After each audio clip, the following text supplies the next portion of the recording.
Welcome back to Therapy Thursdays. Today we're continuing on our prevention exercises and therapy for hockey players in their off season before they start strength and conditioning. So last week we looked at some exercises for adductor strains. Today we're going to address hip mobility.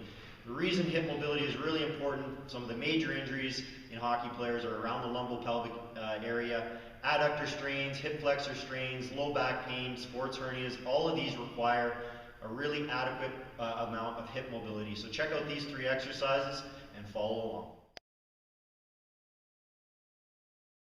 So the first exercise is what we call the 90-90 position. So we got the front leg in 90 degrees, back leg 90 degrees. With Johnny's center of gravity over his chest, we want him to shift his gravity over this front knee, check into the barrier and back up. Essentially finding your end range, pushing it slightly and coming back up. With all of these mobility exercises, we're not being aggressive and pushing into pain. We're finding that end range of discomfort, addressing it, and checking back up to neutral. Several different angles are important to address all different parts of the hip capsule. So we're addressing the front hip with this position. Now sit up tall, Johnny, and we're going to do the same with this back hip. Center of gravity coming more towards me, and again in several different directions. We can flip this over to the other side, and we got 90-90 on the other side. So the second hip mobility exercise we're going to show you here is a frog series. So we have Johnny in froggy position. What we're going to do, get your hands down, shifting and rocking your body weight forward and backwards. Gradually, again, finding that barrier and end range and gradually pushing into it. Good.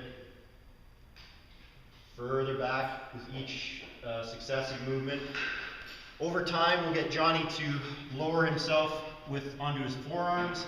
And we want you to separate those legs as much as you can. Again, hip mobility is not something you're going to get all or none with one session. These are things we're building up over time. Pushing that butt further back, working your center of gravity lower to the ground with each successive rep. And if you're able to, separate those legs even further apart for us, Johnny. There you go. And work into those barriers of restriction. That's your frog series. So the last mobility exercise we want to addresses the front of the hip, the anterior hip capsule. So just doing some self-mobilizations, we have Johnny in a split squat position. Using his right hand, he's going to push his hip into extension. Be careful you're not extending through the upper back here, Johnny, so stay nice and upright. And bob in and out, so back up. Good. Again, you're flossing into that end range extension of the hip, trying to create a fulcrum of extension through the hip joint itself. Now, as a sort of add-on to this, we can get Johnny with his right hand to grab his right leg.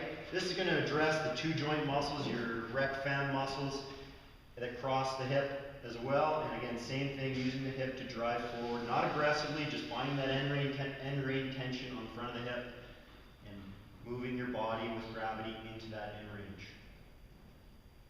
Good. And back upright. These are three passive hip mobility exercises to give a try as part of your off-season mobility routine. Next week we'll look at how to engage hip mobility from an active dynamic perspective. It's really important that after you've gained hip mobility from a passive gravitational perspective that you engage it actively. So stay tuned next week for some hip mobility exercises that are active.